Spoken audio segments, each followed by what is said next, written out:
Aleluia! Aleluia! Aleluia! Eu estou sentado aqui com meu coração apertado, apertado, apertado. Aí começaram a chegar as notícias para mim. Mas você pode ficar em paz, porque eu acredito no maior dos protestos, que é oração. Orar é protestar onde resolve. Não é isso mesmo? Então você pode tomar o seu lugar, em nome de Jesus. Quando der 9 horas da noite, exatamente daqui a 50 minutos, eu vou começar a pregar agora. E quando a gente começa a pregar, a gente perde o rumo. Principalmente eu, que eu fico descontrolado. Então, você começa a abanar a mão assim, freneticamente, assim, pra mim, tipo assim, sei lá, fica de pé e pula, dá cambalhota, põe uma melancia na cabeça, que é pra gente parar, então, 9 horas, pra gente poder, então, orar. O que nós vamos fazer? Estou convocando todo mundo que está ligado agora na Rede Super, seja pela internet, seja pelo canal mesmo, no mundo inteiro. Se você está ligado na Rede Super agora, eu vou te pedir, quando der 9 horas da noite, nós convocamos os jovens do Brasil e adolescentes a semana inteira, para que às 9 da noite hoje, a juventude cristã evangélica que ama Cristo nesse país, pare o que está fazendo. Pode estar no meio do sermão, pode estar no meio do PlayStation, pode estar revendo os gols do Brasil contra a Itália, não importa, para tudo, que nós vamos orar por essa nação. E eu já estou aqui com vários pedidos de oração, motivos de oração, que daqui a pouco nós vamos colocar. Por quê? Porque senão a gente corre o risco de ter ido para a rua, ter protestado. Muitos aqui fizeram isso e estão certos de fazer, e não temos feito o que tem que fazer. Quem sabe você criticou o discurso ontem da Dilma, mas não fez uma oração por ela. Não fez uma oração, nem sabe o nome do prefeito de Belo Horizonte. Oh, Belo Horizonte tem prefeito? Que lindo. Não, isso aqui é um carro desgovernado. Não, tem prefeito, tem vereador. Então você às vezes está assim, muito engajado com o que não deveria e pouco engajado com o que deveria. Amém? Amém? Então eu queria até dar uma dica para você que está aqui no santuário, por favor. Evite sair agora e ir embora agora. Espera acalmar, o pessoal acabar de passar, para a gente ficar aqui em paz. O Vinícius, um dos que ajudou aqui na ministração do louvor. Quem curtiu o louvor hoje, todo temático, todo abençoando o país. Eu curti demais, foi muito gostoso. Ele tem 2 CDs que tem várias canções que vão te abençoar. Se você ao final quiser adquirir, esses 2 CDs não saem lá do meu carro, fico ouvindo direto. Você pode adquirir ali no final. Ele falou comigo que é 10 cruzeiros cada um. Tem também um testemunho aqui. Eu não sei o nome do menino não, mas semana passada a gente orou por um jovem, é o Paulo Sérgio, que estava em coma. Nós oramos no mesmo dia ele saiu do coma, em nome de Jesus. E ele já mandou aqui o testemunho, para a glória de Deus. É muito legal o que o Senhor faz, né? Eu quero então só reforçar que você participe das programações durante a semana. Amanhã ainda tem o culto Cristo Vivo. São 4 cultos de jovens por semana. Essa igreja tem 16 cultos de jovens por mês. É dia sim, dia não, dia sim, dia não, dia sim, dia não, dia sim, dia não, dia sim, dia não. Então, o cara para endemoniar aqui, ele tem que querer muito, porque a porta está aberta todo dia. Todo dia tem a casa. Sabia que a Mocidade tem uma casa? Quem sabia disso? Você pegando essa avenida aqui atrás, você vai 3 quarteirões à frente, à sua esquerda, você vai ver um prédio onde tem uma pizzaria que é da Mocidade também. É um prédio de 3 andares. Nós estamos agora reformulando o último andar para fazer um andar só assim, tipo um bistrô, um lugar de festa. Vai chegar lá, vai comer, vai rir, vai ter som alto, clipe passando na parede. Vai ser um lugar para encontrar depois do culto junto com a pizzaria, porque a gente é preocupado que você não venha só para o culto, mas que você participe do pós-culto também. Então passa lá na Casa da Mocidade durante a semana, vai lá conhecer. É um investimento todo para que o jovem da Lagoinha seja abençoado, seja atendido, seja acompanhado. Temos uma equipe de pastores e o nosso maior evento no ano está chegando daqui a 30 dias, que é o Confra. O Confra, gente, o mundo inteiro vindo para cá, vai ser uma loucura. A chapa não vai esquentar não, porque quente ela já está. Vai ser uma doideira. Você não pode imaginar. O Thales vai estar com a gente, o Pregador Lu vai estar com a gente, o Rodolfo vai estar com a gente, o Salomão do Reggae vai estar com a gente, o Gary Chapman, um monte de gente abençoada. Nós estamos orando para ressuscitar o apóstolo Paulo e Pedro, para eles virem também. Uma série de pessoas, nós estamos clamando a Deus, né? Para estar todo mundo aqui com a gente, celebrando ao Senhor. Então você, por favor, cancela a sua simples existência no mês de julho e venha participar. Se ainda não fez a inscrição, faz depressa, né?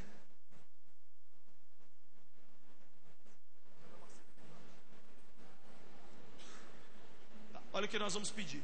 Eu queria pedir que de forma ordeira, quem tem carro aqui na Manuel Macedo, só aqui mesmo, nessa aqui, você por favor precisa tirar seu veículo de lá. Vai lá agora, por favor, retira o seu veículo dali, porque nós estamos só como precaução fazendo isso para que você não tenha nenhuma tristeza ao terminar o culto e você dizer, puxa vida, alguém passou ali e teve alguma depredação. Vai lá, sobe aqui com o carro aqui para cima, para que você não tenha dificuldade nenhuma, em nome de Jesus. Manuel Macedo é essa aqui, ok? Abra sua Bíblia comigo lá em Atos. Atos dos Apóstolos, capítulo 7.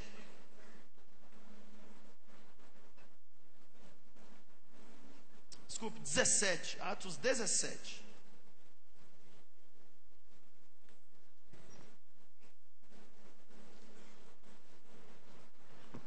Ô Jesus, meu dízimo ficou dentro da Bíblia.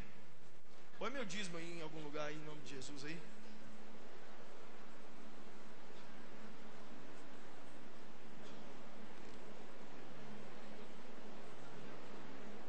Atos 17, verso de número...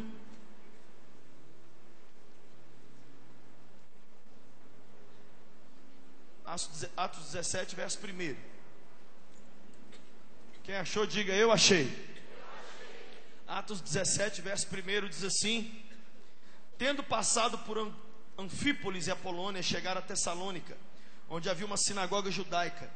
Segundo o seu costume, Paulo foi à sinagoga e por 3 sábados discutiu com eles, com base nas Escrituras, explicando e provando que o Cristo deveria sofrer e ressuscitar dentre os mortos. E dizia: esse Jesus que lhes proclama é o Cristo. Alguns dos judeus foram persuadidos e se uniram a Paulo e Silas, bem como muitos gregos tementes a Deus e não poucas mulheres de alta posição. Mas os judeus ficaram com inveja, reuniram alguns homens perversos dentre os desocupados, e com a multidão iniciaram um tumulto na cidade. Parece alguma coisa que a gente vê no noticiário hoje, né? Invadiram a casa de Jason em busca de Paulo e Silas, a fim de trazê-los para o meio da multidão. Contudo, não os achando, arrastaram Jason e alguns outros irmãos para diante dos oficiais da cidade, gritando. Olha o grito que eles gritam, olha o que eles falaram a respeito dos crentes.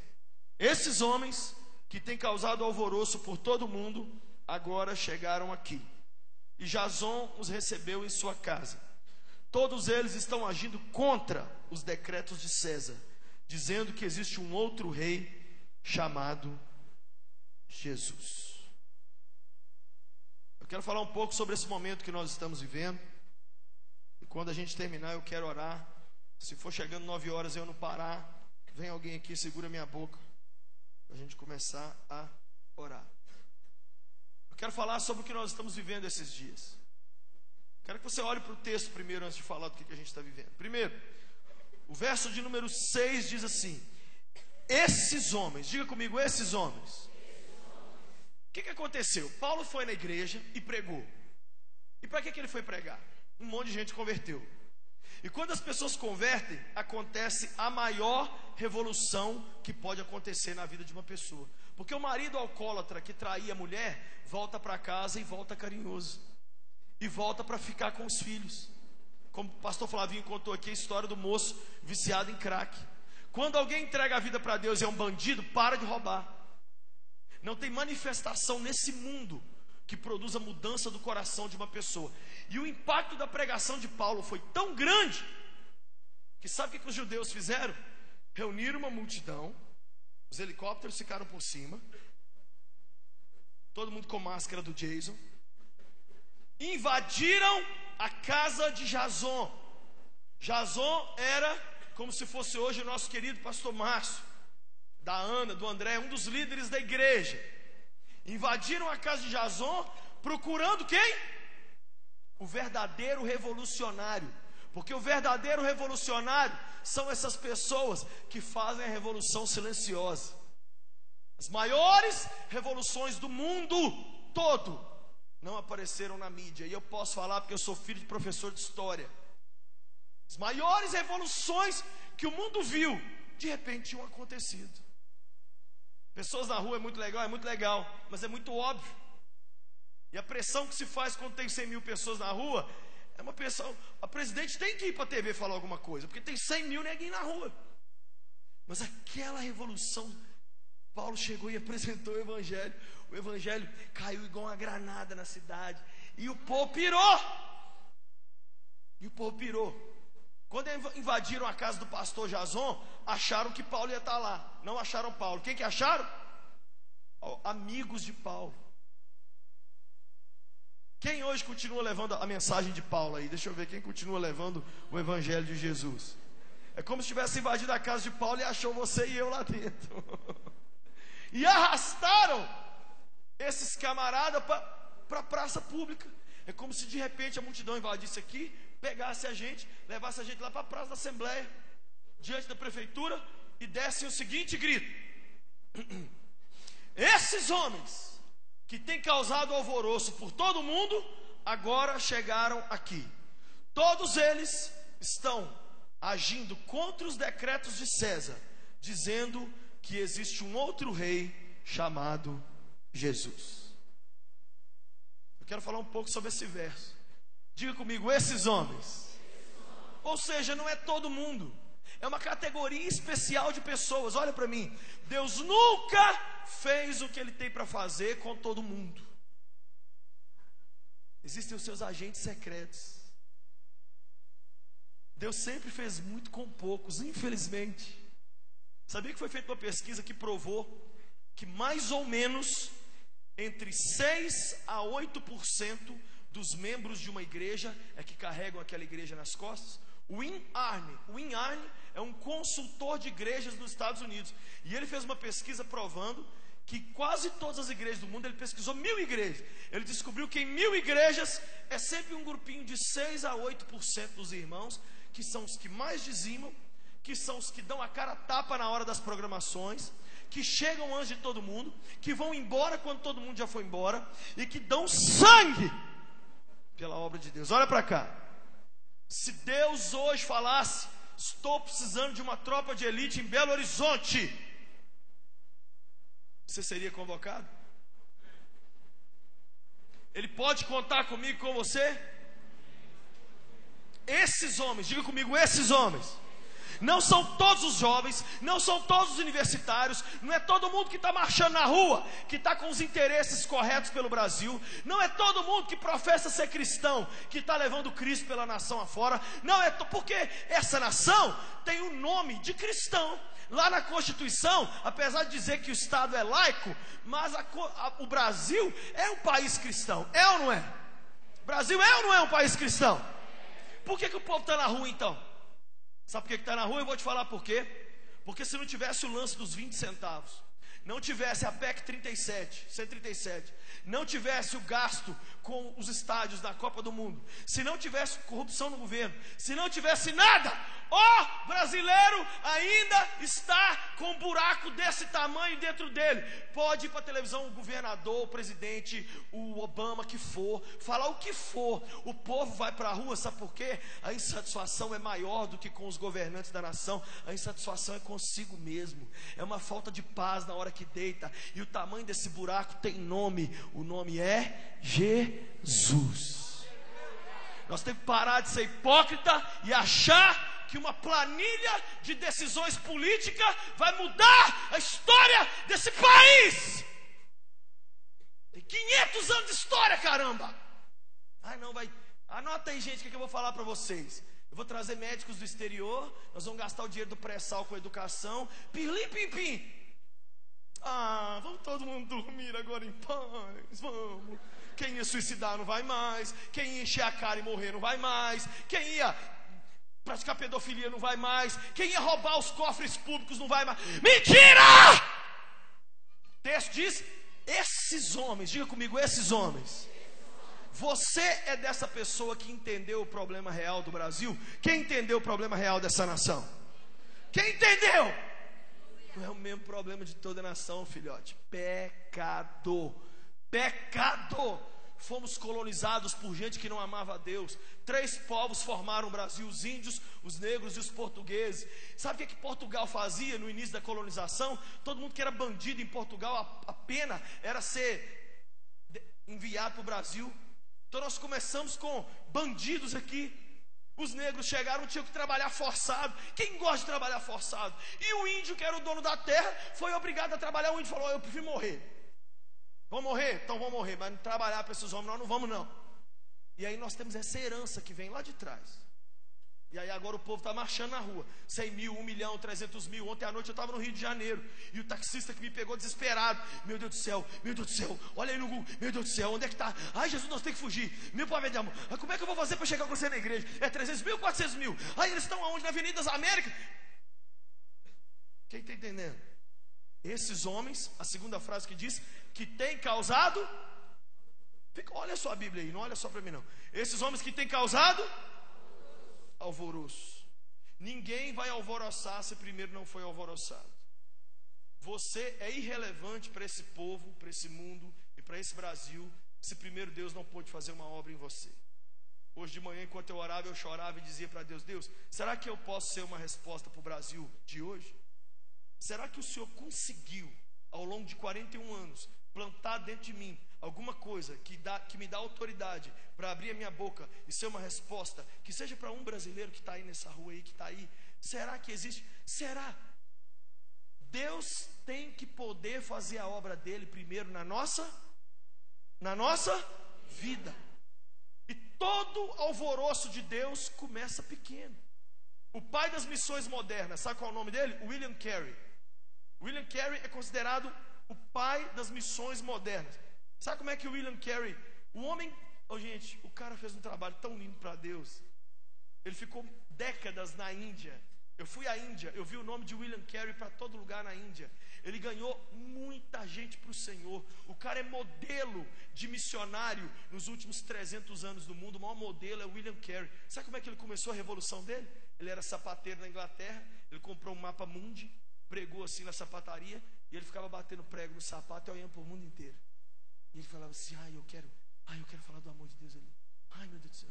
E o mapa mundi entrou dentro dele. E ele entrou dentro do mapa.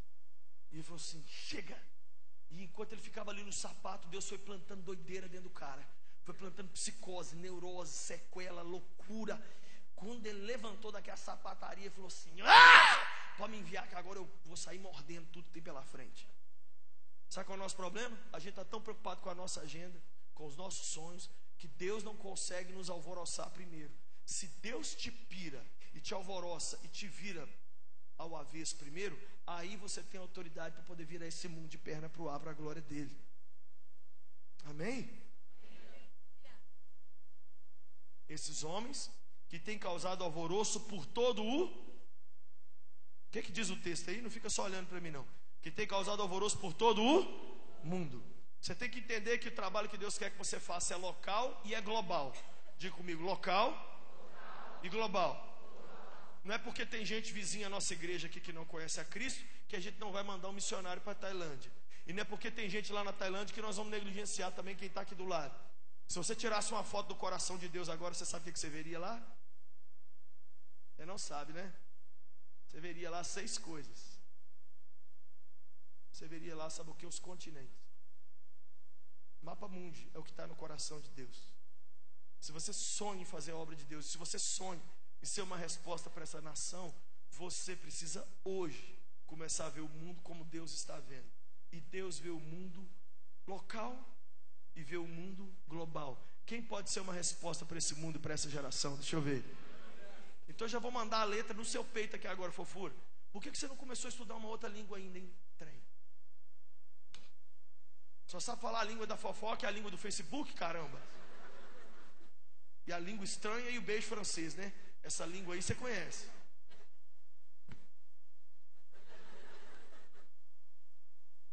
Hoje eu olho para a minha vida e eu falo assim: mentira que Deus fez isso comigo, velho.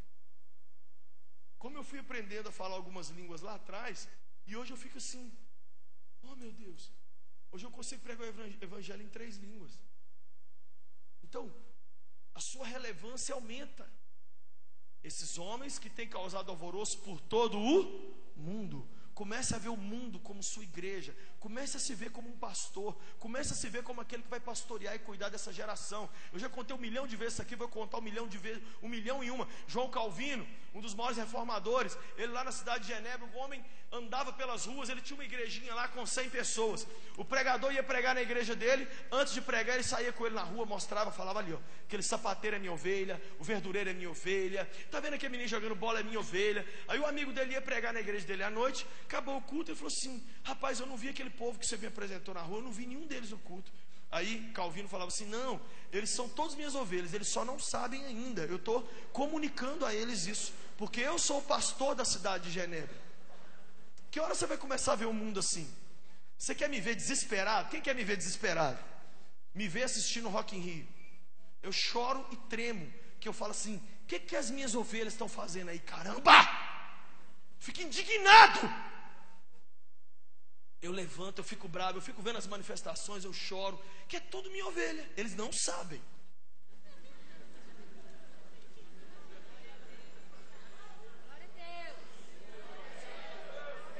Ah, Lucim, para de palhaçada. Você não dá conta de atender os jovens da Lagoinha. Você não consegue atender sua mulher, seus 2 filhos. Eu vou falar de Jesus para esse país aqui, ó. E eu não vou ser omisso, não. E eu vou morrer um dia, e eu vou morrer em paz. E eu não vou levar dinheiro para o meu caixão. Eu vou levar a minha missão cumprida. Cumprida!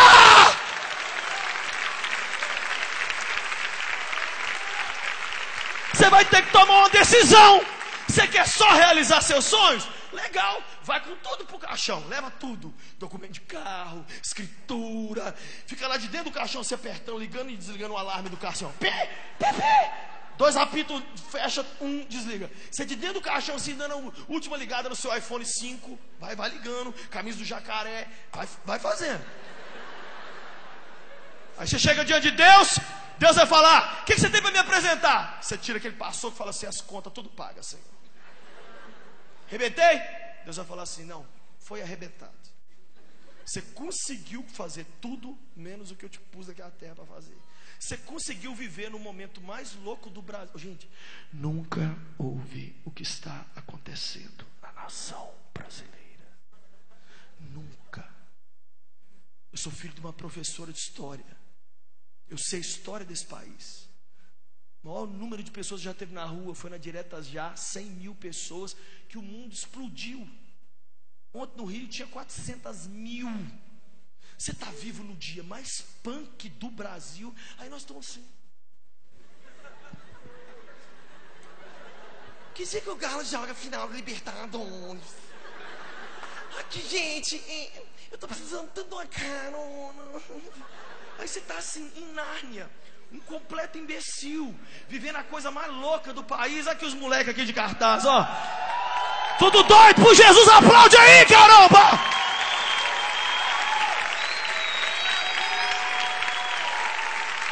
Viva o Brasil! Jesus, o maior revolucionário da história. Não só lutamos por um país livre da corrupção, mas por um Brasil com unção. É isso aí, ó. Isso aí que... Ai, Jesus, endói do cabeção da gente nessa noite. O que mais? Esses homens que têm causado alvoroço por todo mundo, agora chegaram. Vocês vão continuar olhando para mim, né? Vocês não vão olhar para o texto mesmo? É um voto de não ler a Bíblia? Vamos lá de novo. Esses homens que têm causado alvoroço por todo mundo, agora chegaram em Belo Horizonte. Aonde você chegar, o avivamento tem que chegar com você. Chegaram aqui. Você chegou na sala de aula segunda-feira, capeta tem que ter diarreia na hora. Satanás falando mentira que ele chegou. Você chegou onde você for, põe isso na sua cabeça: você é a passeata de um homem só. Você é a manifestação de uma mulher só. Você chegou, o Pai, o Filho e o Espírito Santo manifesta junto com você. Não tem que ter mídia, não tem que ter helicóptero, não tem que ter globo, não tem que ter caramba nenhum.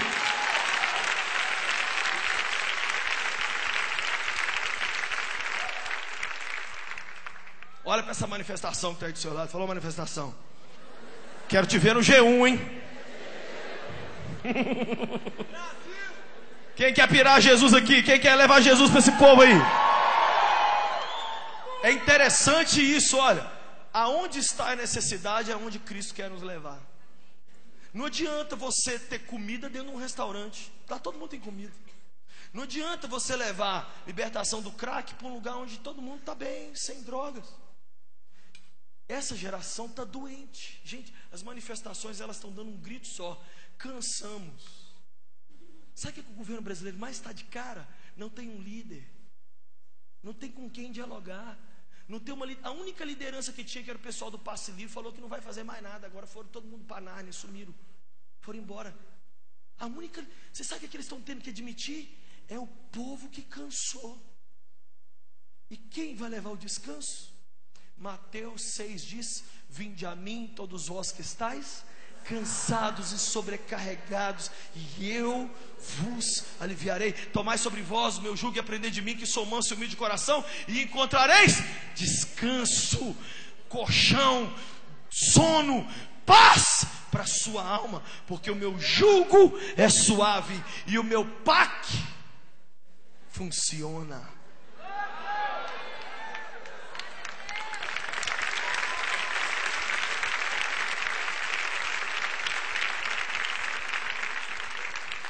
Jesus não te plantou onde você plantou, onde Ele plantou você de bobeira. Você é uma célula terrorista de Deus aonde você está. Deus te colocou ali e Ele está te treinando e Ele vai te enfiar dentro de um avião e vai fazer um ato terrorista com você. Só que nós não vamos explodir para machucar, nós vamos explodir para curar. O Evangelho é o único tiro na cara que te melhora. Jesus vai encher você de amor. Você vai olhar no olho dessa geração cansada que fica gritando: que país é esse? Você vai fazer pá, pá, pá, pá. O cara vai falar assim: achei o que a Dilma não pode me dar.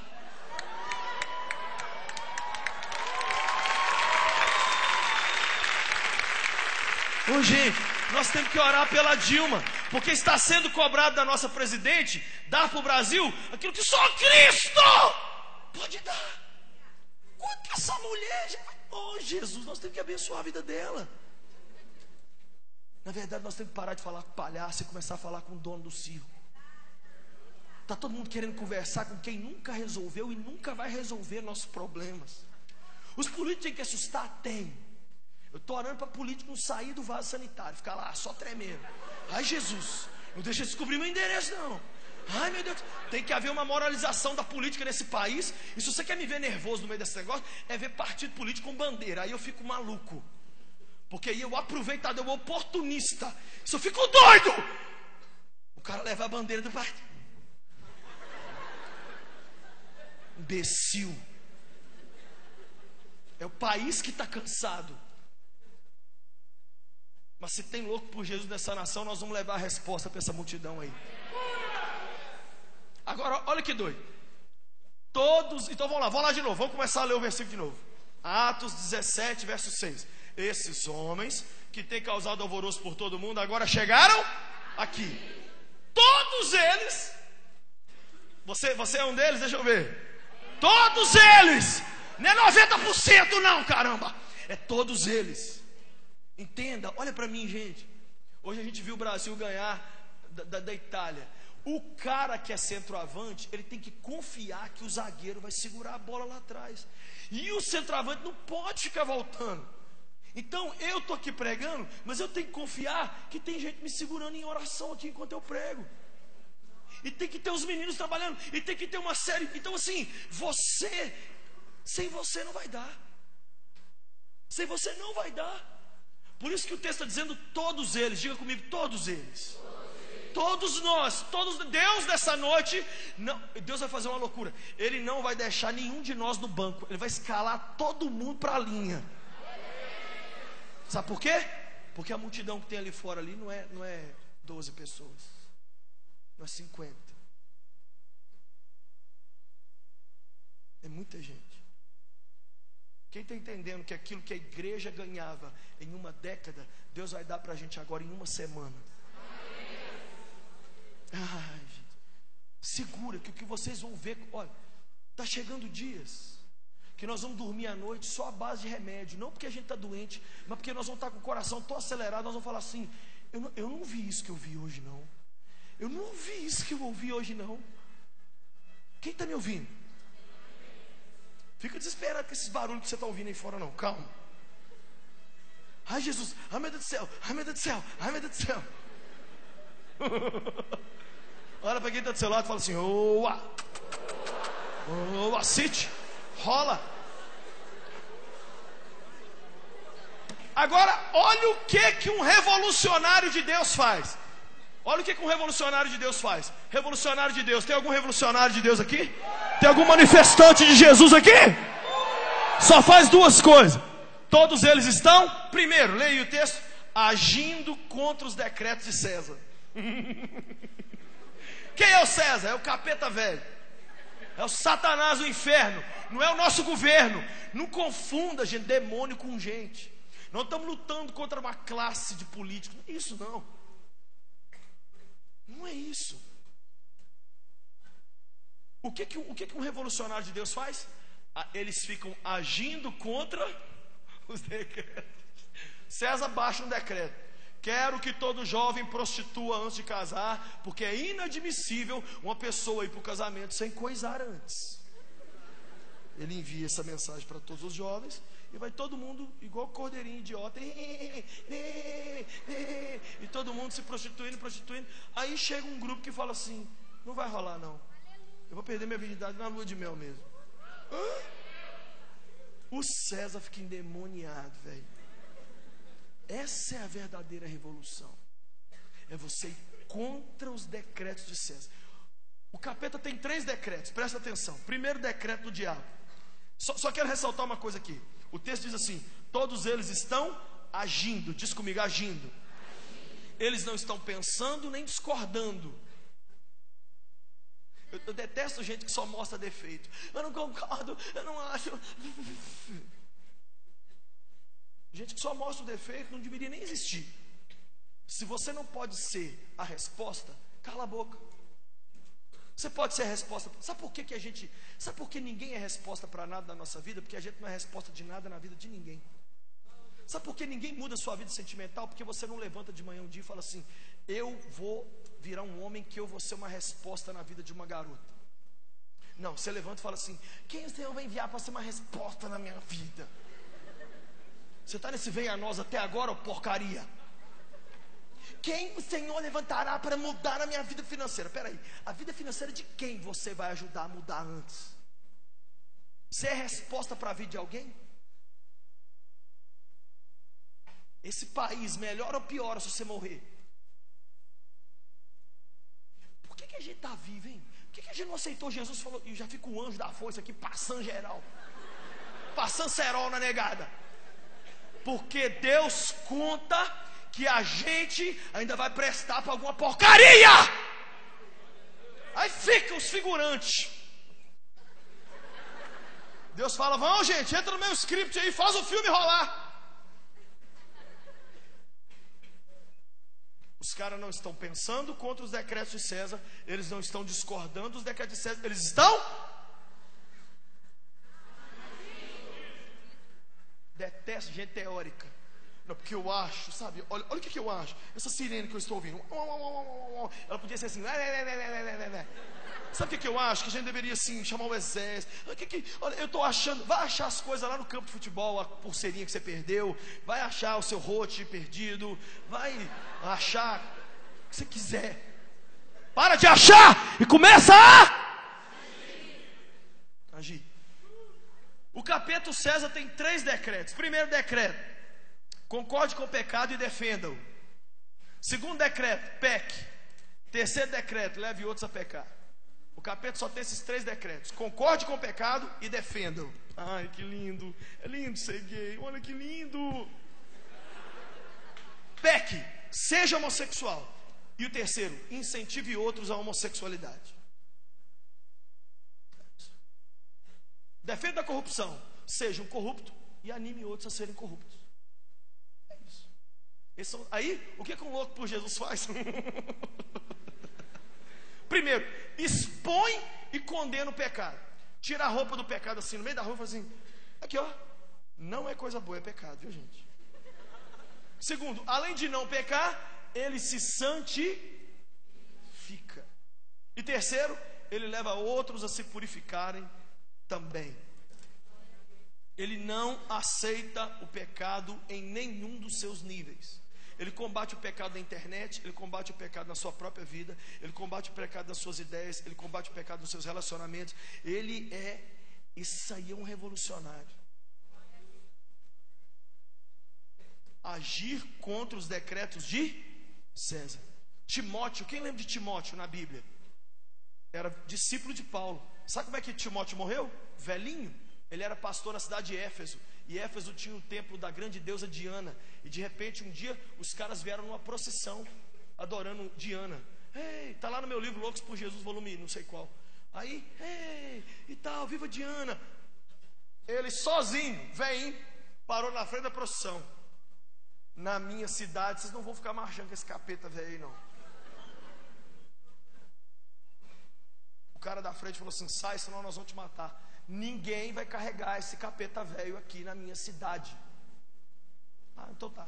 2 pegaram o porrete, sentaram o porrete na cabeça dele, racharam a cabeça de Timóteo, deixaram ele morto na sarjeta.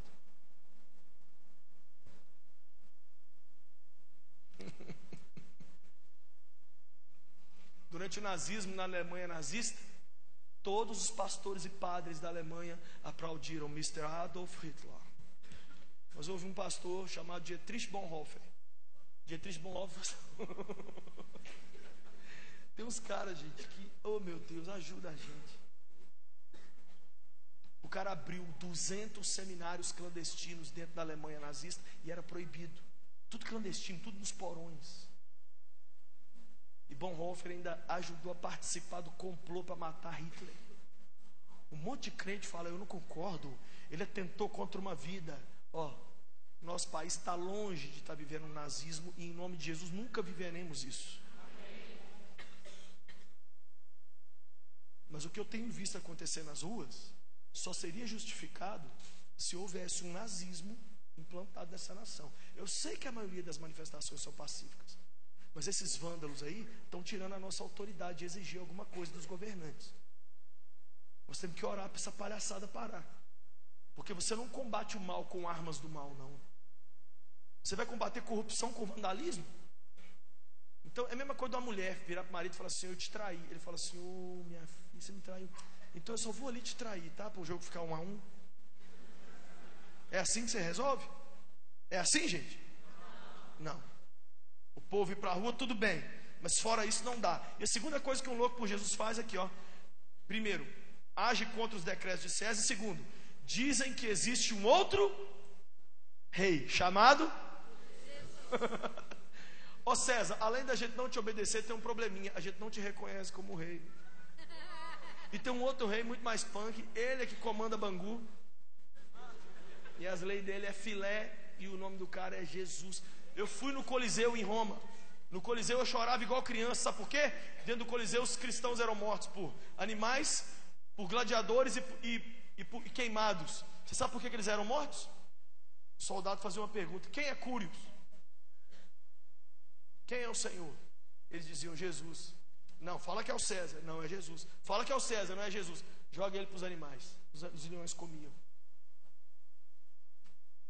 Essa é a verdadeira revolução. Eu vi esses dias, o pastor Márcio me mostrou. Agora, tem poucos dias, um jovem cristão no Egito. É um dos vídeos mais loucos do mundo. Eu tentei editar esse vídeo para passar na mocidade, mas não existe editar aquilo ali sem chocar todo mundo. É o jovem deitado no chão, bonito, e um cara com capuz e uma faca de cozinha na mão. E de repente o cara fica orando em árabe.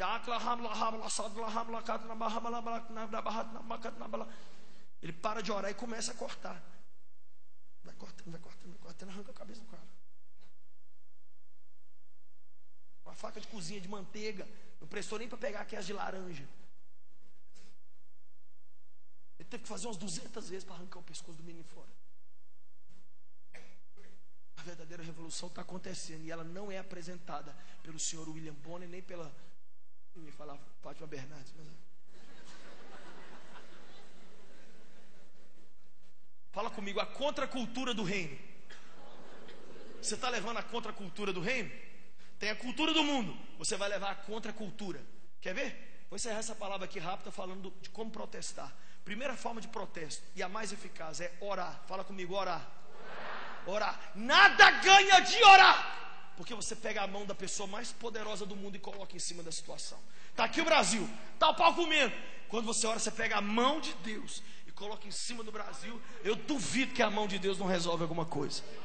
Orar é colocar Deus em cima da história.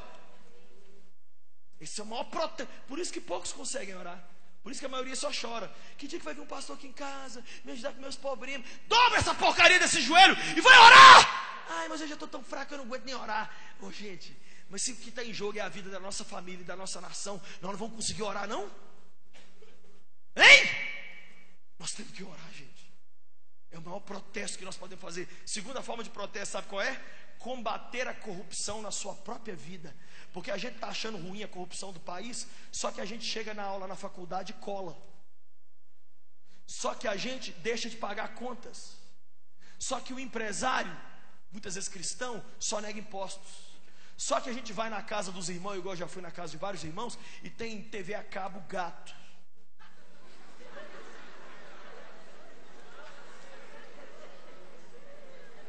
Aí depois fica xingando a corrupção do Brasil. A pessoa quer parar o carro em qualquer lugar, não quer respeitar a ordem, quer passar no sinal vermelho, fica nervoso com tudo.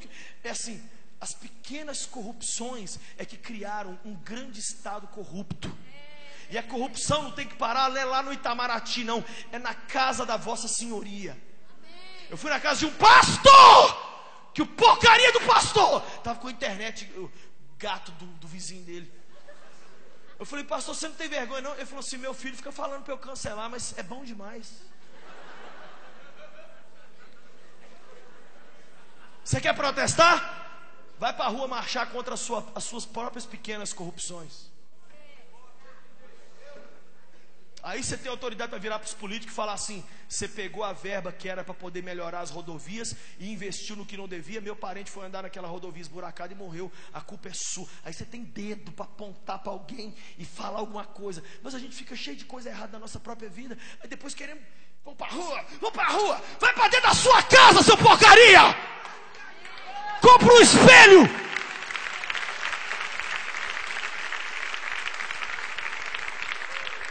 Terceira forma de protestar, quem quer saber qual é? Votar certo. Sabe qual é a frase que tá, a cena que está rolando aí no Facebook? Um monte de leões diante de Itamaraty e um monte de jegues diante das urnas. Estou diante do Itamaraty, vão quebrar, pega a Dilma, cadê ela? E na hora de votar, eu ganhei uma cesta básica do senhor vereador, agora eu vou votar nele, 666. Está votando o demônio do seu parente, sem vergonha. Até quando as igrejas vão ficar votando porque ganharam o saco de cimento de um político qualquer? O cara não tem um compromisso com Deus. Eu vou te pedir uma coisa, pelo amor de Deus, guarda essa raiva que você está dentro dela aí, do governo, de quem for, e fica nervoso diante da urna.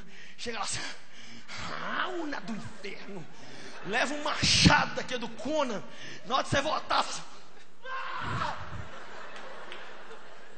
Está nervoso na rua? Está pondo fogo em tudo em Belo Horizonte? Põe fogo na sua burrice na hora de votar. E se você estiver muito nervoso e não tiver ninguém que presta, vota no branco, vota no nulo, não vota, fica doido. Mas para, eu sou amigo do Titoinho, que é lá da vinda da mamãe. Uma vez ele deu um iogurte para a mamãe, acho que eu vou votar nele. Aí tá vendo, nós estamos só colhendo o que a gente mesmo fez. Tá aí agora uma guerra. O PT tentando se manter no poder, o PSDB querendo votar. Você que vai decidir. Quer fazer protesto? Faz direito. Vai, faz votando. Faz caladinho, vai lá fazer. Chupa essa aqui, político. Confirma, pré. Quarta forma de protestar, sabe qual é? Pregar o Evangelho. O Evangelho é a mensagem mais revolucionária que existe. Abre a sua boca e começa a dizer para as pessoas assim, ó, Jesus te ama, Ele vai mudar a sua vida, leva folhetos. Essa é a coisa mais doida que você pode fazer, porque você muda a pessoa de dentro para fora. Esse país não precisa ser mudado só no seu aspecto estrutural, na sua estrutura política, econômica e social. Esse Brasil tem que ser mudado dentro dos brasileiros, tem que ser mudado. Dentro de nós é que tem que mudar. Amém? Amém?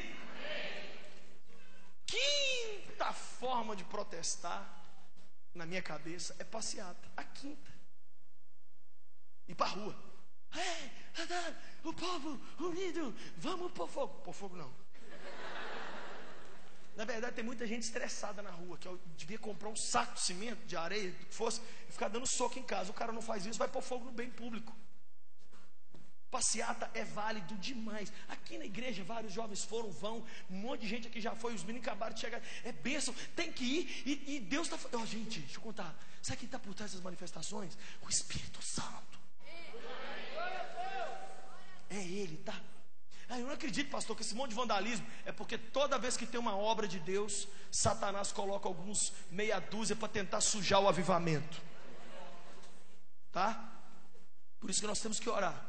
Já deu 9 horas aí? 4 minutos para 9 horas e eu já estou acabando. Passeata na rua. Você quer ir para a rua? Vai para a rua. Mas vai com faixas que falem de Cristo. Para e ora. Abençoa as pessoas. Se alguém quer fazer violência, aí você faz violência com ela. Você fala, vem cá, só um pouquinho. Você está querendo pichar a prefeitura? Vem cá, só um minuto, deita aqui no chão. Idiota, jacujo mesmo. Chama a polícia, fala, polícia, vem aqui rapidinho. Queria te apresentar o filho de Satanás aqui, ó. Cadeia nesse safado. A última forma de protesto, sabe qual é na minha cabeça? Falar o que você pensar nas redes sociais. Agora olha como é que o mundo está fraco. Os protestos estão sendo feitos só nas redes sociais e nas passeatas. A gente não vê gente evangelizando, a gente não vê gente votando, a gente não vê as pessoas combatendo a própria injustiça, e a gente não vê ninguém orando. E aí e aí o povo fica doido, fica todo mundo doido. Ou seja, são muito bons para protestar onde dá pouco resultado, e muito ruins para protestar onde dá muito resultado. Esses homens que têm causado alvoroço por todo mundo agora chegaram aqui. Todos eles estão agindo contra os decretos de César, dizendo que existe uma outra opção de vida muito mais linda, chamada Jesus. Está na hora da gente orar. Está na hora da gente agredir os céus para mudar a terra, e não agredir a terra para mudar a terra. Está na hora da gente pegar Deus como parceiro e mudar a história dessa nação. Escute o que eu vou te dizer. Hoje eu vejo claramente por que Deus deixou você estar aqui nessa noite e eu estar aqui nessa noite. Essa noite é histórica. Você está, meu Deus. Sabe quando você abre um livro de história e fala assim, 11 de setembro de 2000, o dia que as torres, o tetra, o dia que o Brasil alcançou a independência, esse dia é hoje. Você sabia que você está vivo num dia mais louco? Sabia que os olhos do mundo estão olhando para nós? Eu vou encerrar dizendo isso aqui. Esse país não é mais o país do futebol. Nós não vamos mais ficar felizes com Brasil 3, Japão 0. Brasil 2, como é que é o nome do time lá? México 0. Itália 2, Brasil 4. Isso não interessa mais pra gente. Seu time pode ser campeão do Libertador, do Brasileiro, do caramba que for. O que nós queremos é que o reino de Deus, é que a justiça de Deus flua como um rio por esse país. Chega, gente, eu viajo o Brasil inteiro. Todo lugar que eu vou, os meninos no trânsito, as meninas crianças, velho, me pedindo as coisas no sinal. Os idosos não têm um atendimento, morrem na fila do atendimento. Não tem como estudar. É uma vergonha. O transporte público, o trabalhador tem que sair 4 horas da manhã. De tanto que ele tem que, até ele chegar onde ele tem que chegar. Cristo quer levar a resposta para o nosso corpo, para a nossa alma, para o nosso espírito. Por isso agora é o momento da gente falar com Deus para poder mudar o Brasil. E mudar é agora, e fazer a diferença é agora. Você pode ficar de pé?